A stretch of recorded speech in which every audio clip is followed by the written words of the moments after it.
یعنی جو کام کر رہا ہوتا ہے اس پرسن کی بات ہو رہی ہے. تو صابر صبر کرنے والا، الصابری صبر کرنے والوں کے مع ساتھ.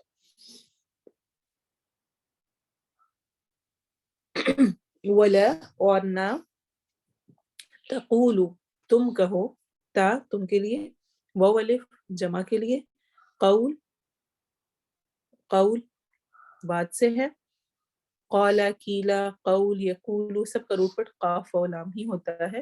اور نہ تم کہو لی کے لیے، من جو، ان کے لیے جو یا انہیں جو، تو یہ کمبینیشن ہے لی اور من کا. یقتلو وہ قتل کر دیے جائیں، یقولو قاف واو لام اس کا روٹ ورڈ ہے، یا شروع میں لگا ہوا ہے. سوری یہاں پر یہ مسٹیک ہے، جو سیپریٹ کرنا ہے وہ قاف تا لام ہے، اور اس کا روٹ ورڈ بھی قاف تا لام ہوگا. یہاں پر یہ مسٹیک ہوئی ہوئی ہے واو کی، اس کو انشاءاللہ کریکٹ کر دیں گے.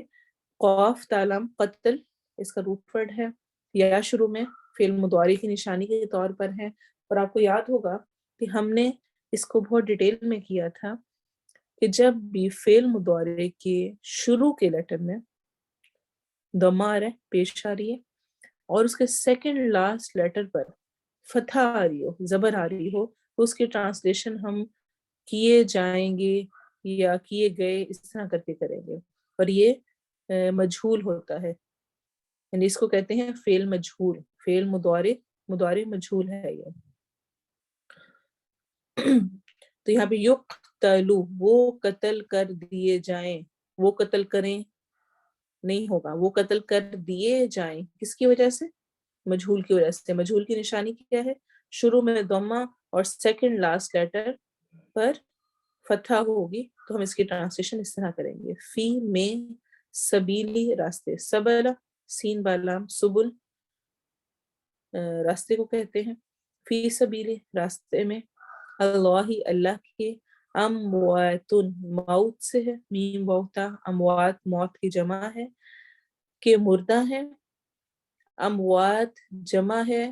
اس کا جو الف تا ہے یہ جمع کی نشانی نہیں ہے، ٹھیک ہے. یہ اموات ویسے ہی جمع بناتے ہوئے، میت کی جمع بناتے ہوئے اس کا ہوتا ہی اموات ہے.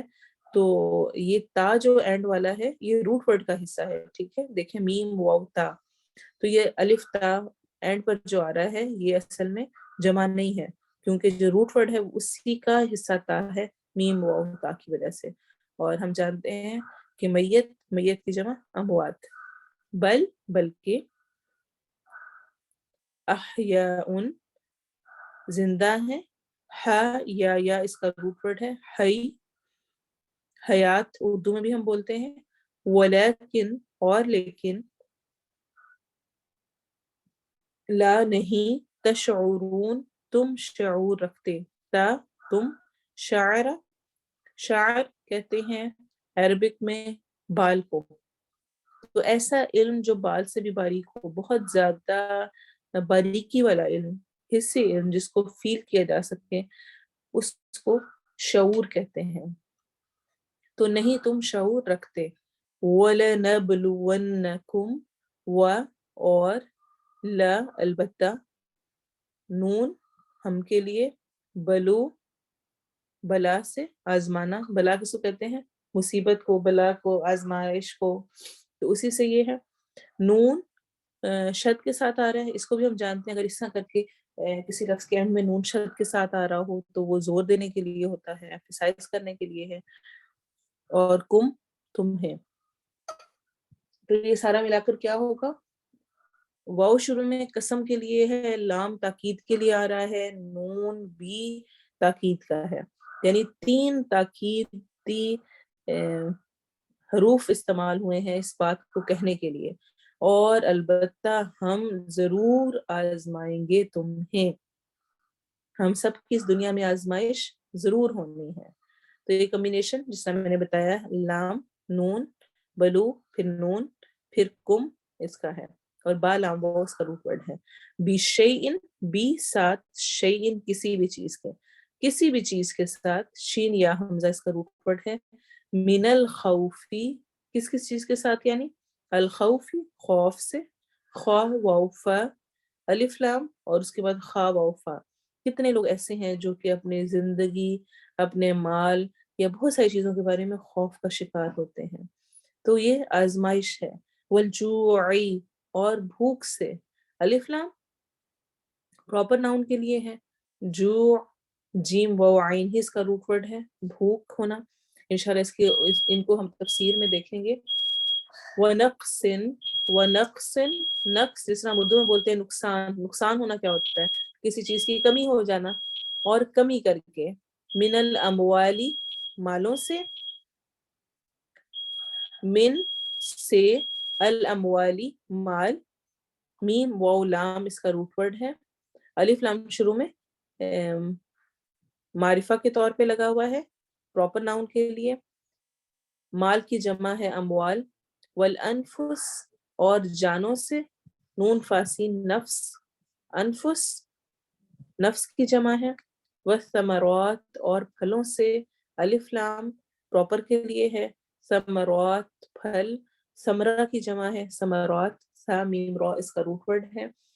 وبشر، ان سب چیزوں میں سے کسی چیز سے، یا ہو سکتا ہے کوئی ان سب سے بھی آزمایا جا رہا ہو، تو جو اس آزمائش پہ پورا اترے گا اس کو اللہ تعالیٰ کیا فرما رہے ہیں؟ وبشر، اور خوشخبری دے دیجئے.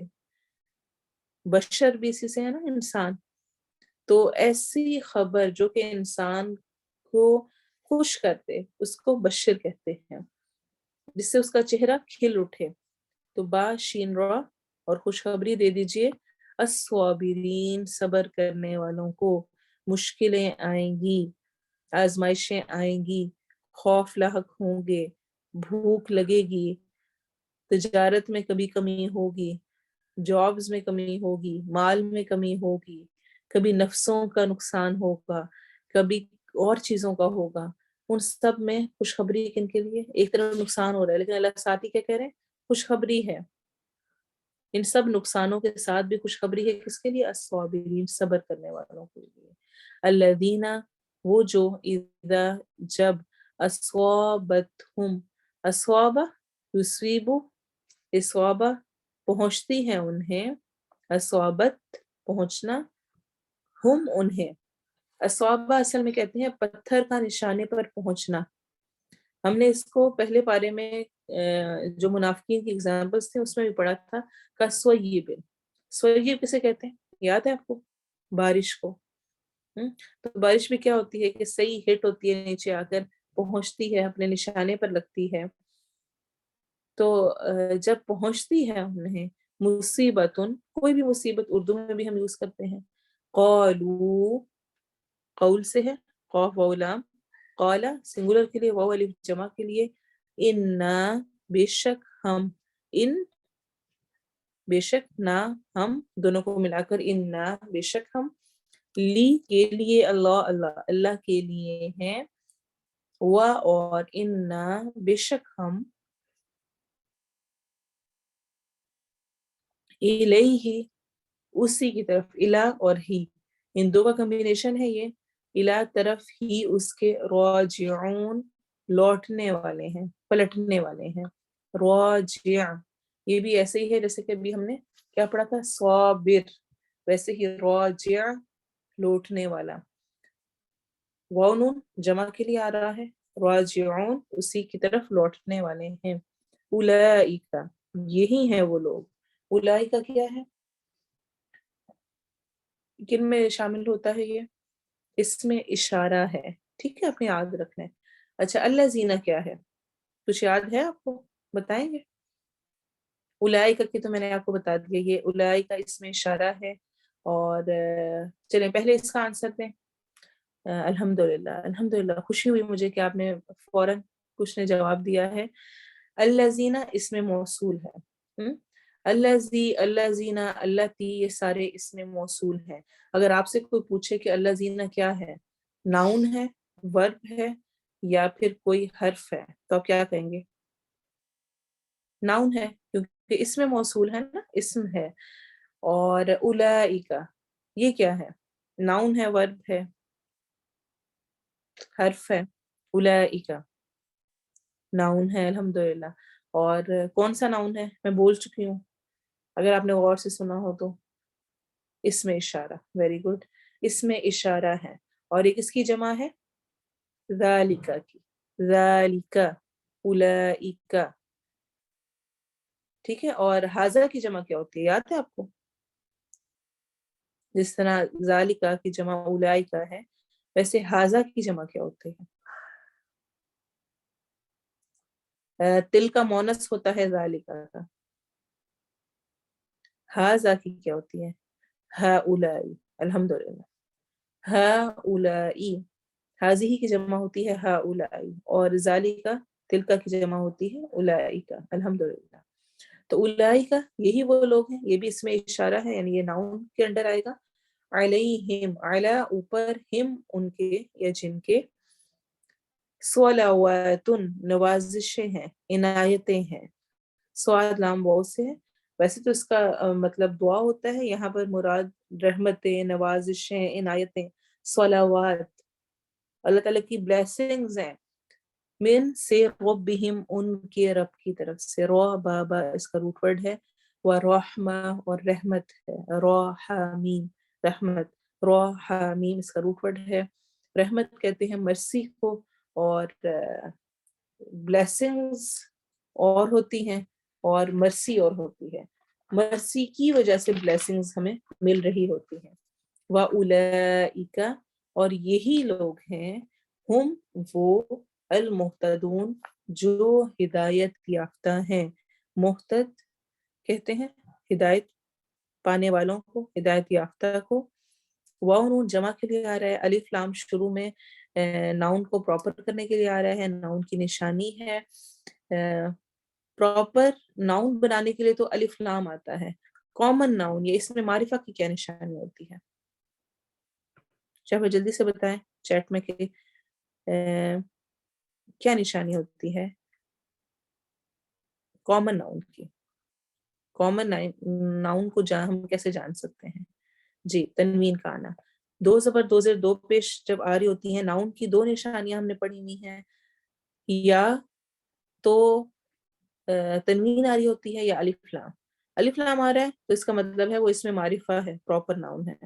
اور اگر تنوین آ رہی ہے اینڈ پہ تو اس کا مطلب ہے یہ اس میں نکرہ ہے یعنی کہ یہ کامن ناؤن ہے. ٹھیک ہے. تو ہا دالیہ خدا ہدایت اس کا روٹ ورڈ ہے. یہاں تک الحمدللہ ہم نے مکمل کر لیا. اس کی اب تلاوت سن لیں. يا أيها الذين آمنوا استعينوا بالصبر والصلاة إن الله مع الصابرين ولا تقولوا لمن يقتل في سبيل الله أموات بل أحياء ولكن لا تشعرون ولنبلونكم بشيء من الخوف والجوع ونقص من الأموال والأنفس والثمرات وبشر الصابرين الذين إذا أصابتهم مصيبة قالوا إنا لله وإنا إليه راجعون أولئك عليهم صلوات من ربهم ورحمة وأولئك هم المهتدون. ہمارے پاس 2 ویکس رہ گئے ہیں رمضان آنے سے پہلے. انشاءاللہ نیکسٹ کلاس میں ہم اس کی تفسیر اور جو روزوں کے مسائل سے متعلق چیزیں رہ گئی ہیں اور جو نون ساکن کے رولز رہ گئے ہیں ان سب چیزوں کو کمپلیٹ کریں گے. اور جو لاسٹ کلاس ہوگی رمضان سے پہلے اس میں انشاءاللہ ہم رمضان میں کرنے کے کام اس کی یاد دہانی کیا کچھ ہمیں کرنا ہے، کس طرح سے کرنا ہے. الحمدللہ ہم بہت دفعہ حدیث سن چکے، پڑھ چکے، لیکن یاد دہانی ہمیشہ ہی چاہیے ہوتی ہے. فذکر ان نفعت ذکرہ، بس ذکر کیجئے، بے شک ذکر کرنا فائدہ مند ہوتا ہے. ہاں، اور وذکر فإن الذکر تنفع المؤمنین، جس طرح ایک اور آیت میں آتا ہے، بس ذکر کیجئے، بے شک ذکر کرنا مومنوں کے لیے فائدہ مند ہے. ہم سب کو یاد دہانی کی ضرورت مسلسل رہتی ہے. کئی سال ہو گئے میری زندگی میں رمضان آیا، لیکن جتنے زیادہ پہلے سے اچھی تیاری کی ہو، ریمائنڈرز ہوں، کچھ نیتیں ہوں، اتنا زیادہ عمل کرنا آسان ہوتا ہے. اور جب سارے مل کر کچھ پلاننگ کر رہے ہوں تو وہ اور زیادہ ہیلپ فل ہوتی ہے. تو انشاءاللہ ہم اس میں بات کریں گے. اس سے پہلے مجھے آپ سب سے یہ ایک ریکویسٹ کرنی ہے کہ رمضان میں جس طرح ہم نے آئیے نماز سنوارے کیا تھا اور ہم نے نماز کو کمپلیٹ کیا تھا، ایسے ہی لاسٹ ٹائم دورہ قرآن ہوا تھا. اس سال اگر آپ کے ذہن میں آپ کو سجیشن دینا چاہیں کہ اس سال ہم کیا کریں، کیا کیا آپشنز ہو سکتے ہیں، تو میں آپ سب سے کہوں گی ضرور دیں. ظاہر سی بات ہے سب کی مانی نہیں جائے گی، لیکن اکثریت جو رائے دے گی، جو سب کی طرف سے ہوگا، اور ابھی ہم انشاءاللہ اوپن کریں گے، کیونکہ میں چاہتی ہوں کہ ہم اس کو اسی ویک میں فائنل کریں کہ ہم رمضان میں کیا کرنے جا رہے ہیں.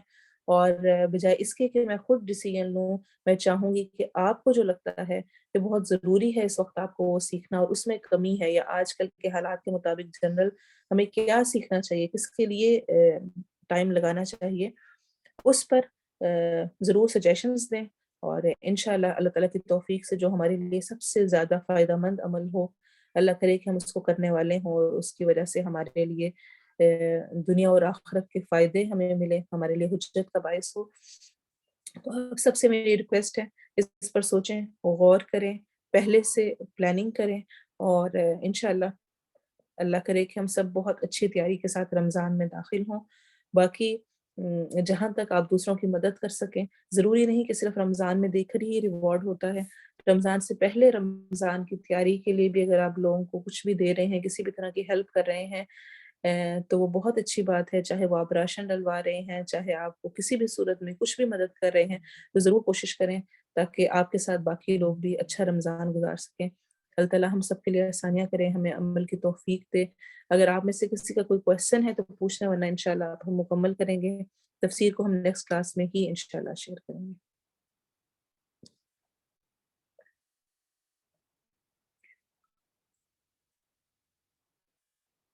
چلیں ٹھیک ہے. کوئی کویسچن نہیں ہے فی الحال، تو دعا پڑھتے ہیں. سبحانک اللہم و بحمدک، اشہد ان لا الہ الا انت، استغفرک و اتوب الیک. سبحان ربک رب العزة عما یصفون، وسلام علی المرسلین، والحمد للہ رب العالمین.